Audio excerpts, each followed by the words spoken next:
Assalamualaikum warahmatullahi wabarakatuh. Perkenalkan, nama saya Satria Setiawan dari SMP Negeri 3 Satap Perang Rea, Sumbawa Barat, CGP Angkatan 11 NTB.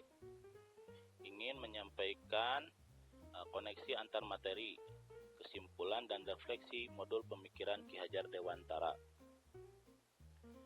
Nah, setelah saya mempelajari modul 1.1, materi yang koneksi antar materi dari modul itu adalah ada 4 ini. Yang pertama, pemikiran Ki Hajar Dewantara. Yang kedua, pendidikan adalah tuntunan. Yang ketiga, mendidik sesuai kodrat alam dan kodrat zaman. Yang keempat itu budi pekerti.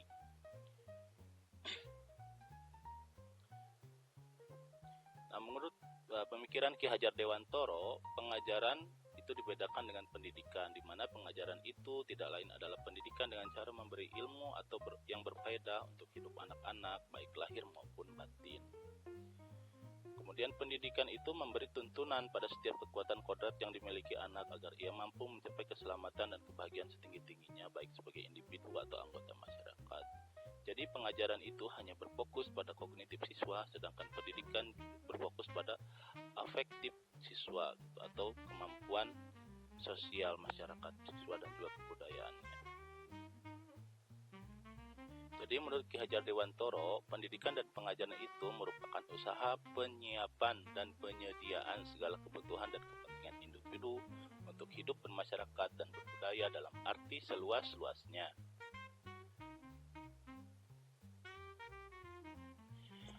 Ki Hajar Dewantara juga berpendapat bahwa pendidikan adalah tempat persemaian benih-benih kebudayaan dalam masyarakat. Jadi tugas guru adalah sebagai fasilitator atau pamong yang menyiapkan lingkungan yang cocok untuk para siswa itu, di mana awalnya itu mengetahui karakter siswa, kemudian mengarahkan dan membimbing siswa agar tidak tersesat, dan tujuan akhir mengembangkan potensi siswa secara maksimal.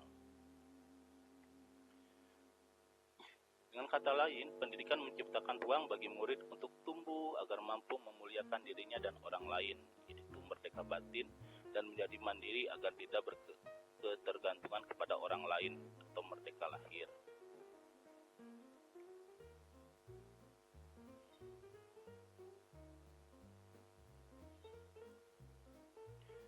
Yang kedua, pendidikan adalah tuntunan. Pendidikan diartikan sebagai tuntunan yang berarti bimbingan atau arahan dalam proses perkembangan dalam pertumbuhan anak-anak. Ia menekankan bahwa peran pendidikan adalah bimbingan pada anak-anak agar mereka dapat tumbuh berkembang secara optimal sesuai dengan kodrat mereka. Guru memberikan arahan dan petunjuk pada siswa dalam proses belajar. Guru juga membantu siswa memahami materi pelajaran, mengarahkan mereka untuk mencapai tujuan belajar, dan memberikan nasihat tentang hal yang baik agar anak-anak tidak kehilangan arah dan membahayakan dirinya. Dengan kata lain, guru memberikan lingkungan semaksimal mungkin agar siswa itu bisa mengembangkan potensinya menjadi orang-orang yang memiliki budi pekerti. Contohnya menuntun itu seperti mengarahkan, ibarat melatih seorang anak berjalan agar dia tidak terjatuh, bisa berjalan dan bisa sampai tujuan.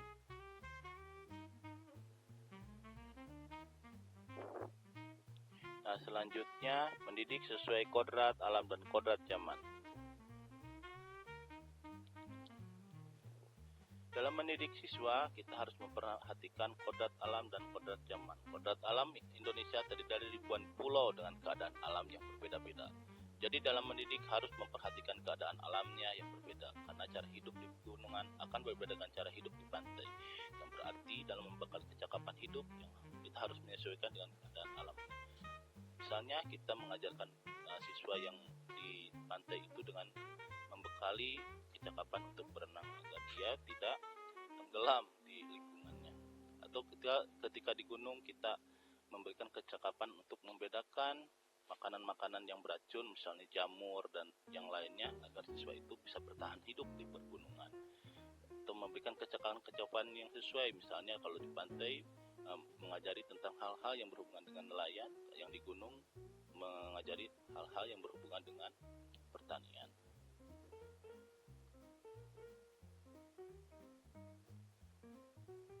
Yang kedua, kodrat zaman. Cara mendidik sekarang berbeda dengan cara mendidik pada zaman dahulu, karena karena semakin maju kehidupan maka teknologi yang digunakan pun akan menjadi semakin kompleks. Sekarang siswa harus memiliki keterampilan abad 21. Siswa harus memiliki cakapan teknologi dan informasi agar bisa bersaing dengan berkontribusi dalam era globalisasi. Pada zaman dahulu mungkin kita hanya cukup mengajarkan bercocok tanam, bertani, dan lainnya. Tapi zaman sekarang karena kehidupan semakin kompleks, banyak juga teknologi pertanian misalnya yang dulunya hanya mencangkul, kita sekarang bisa menggunakan traktor, atau mungkin di masa depan kita ada mesin lain yang bisa menggunakan kecerdasan robotik untuk bertani. Jadi untuk perkembangan zaman kita harus menyesuaikan dengan teknologi yang sedang berkembang, dan bahkan kita harus menguasai teknologi tersebut agar kita bisa ke depannya menguasai globalisasi ini.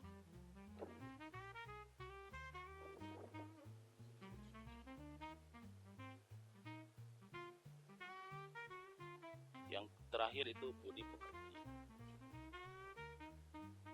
Budi pekerti merupakan keselarasan atau keseimbangan antara cipta, rasa, karsa, dan karya. Keselarasan hidup anak dilatih melalui pemahaman kesadaran diri yang baik tentang kekuatan dirinya. Kemudian dilatih mengelola diri agar mampu memiliki kesadaran sosial bahwa ia tidak hidup sendiri dalam relasi sosial. Dengan demikian, anak dapat membuat keputusan yang bertanggung jawab dalam kemerdekaan dirinya dan kemerdekaan orang lain. Budi pekerti melatih anak untuk memiliki kesadaran diri yang utuh untuk menjadi dirinya dan menghormati kemerdekaan orang lain.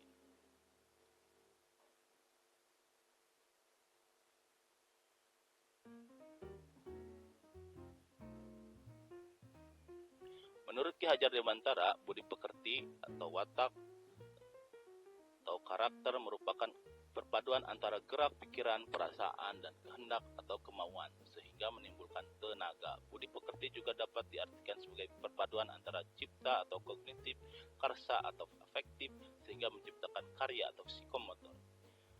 Budi merujuk pada pikiran atau akal budi manusia. Ini mencakup aspek intelektual dan kognitif yang terkait dengan kemampuan berpikir dan bernalar, juga memahami. Sedangkan pekerti mengacu pada tindakan atau perilaku yang mencerminkan budi seseorang. Ini mencakup aspek afektif, perasaan, dan psikomotor yang berhubungan dengan cara seseorang bertindak dan berperilaku dalam kehidupan sehari-hari.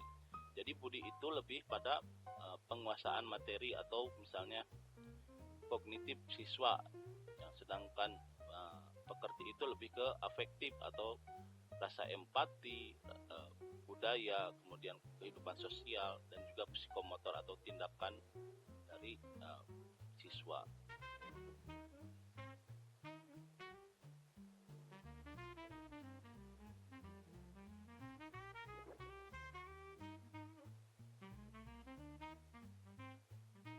Setelah memaparkan hubungan antara materi dari modul 1.1, kemudian timbullah pertanyaan.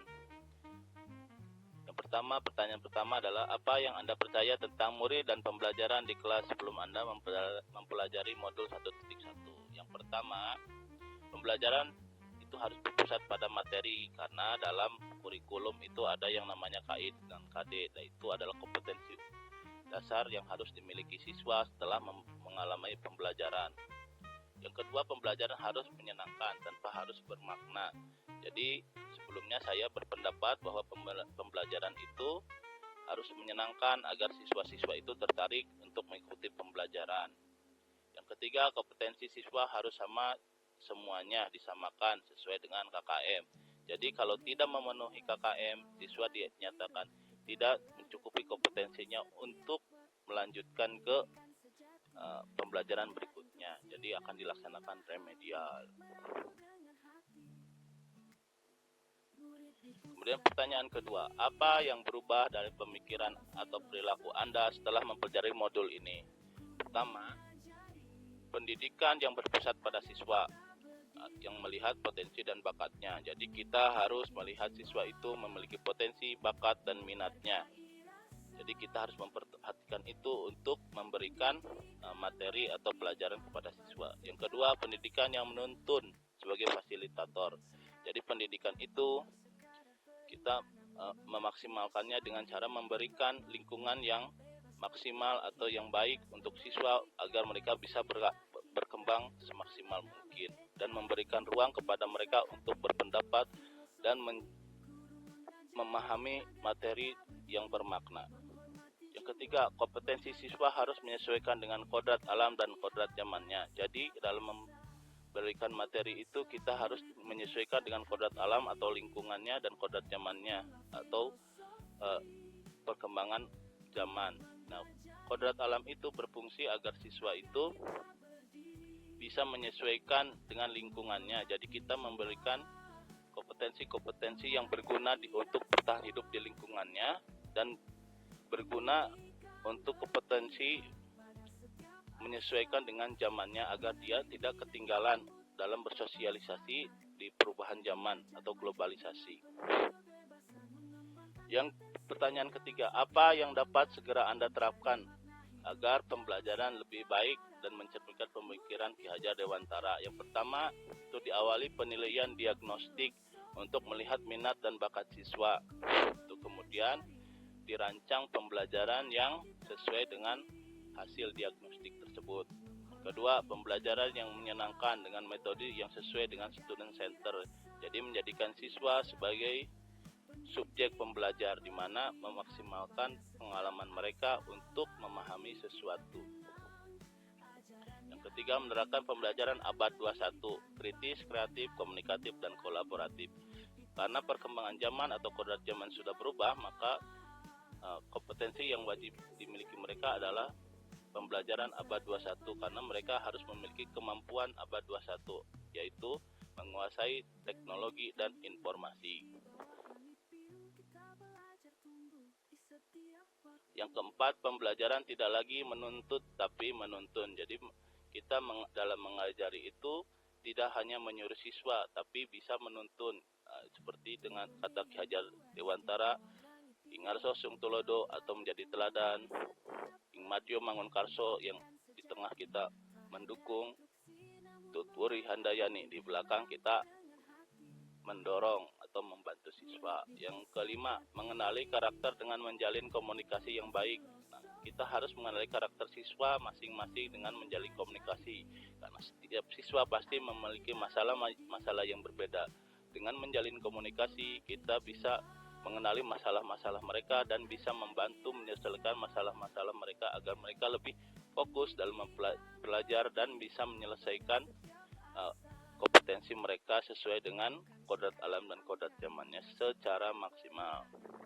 Nah, mungkin sekian penjelasan dari saya, semoga bisa bermanfaat dan bisa menjadi inspirasi bagi semuanya. Wassalamualaikum warahmatullahi wabarakatuh. Terima kasih dan semoga bahagia.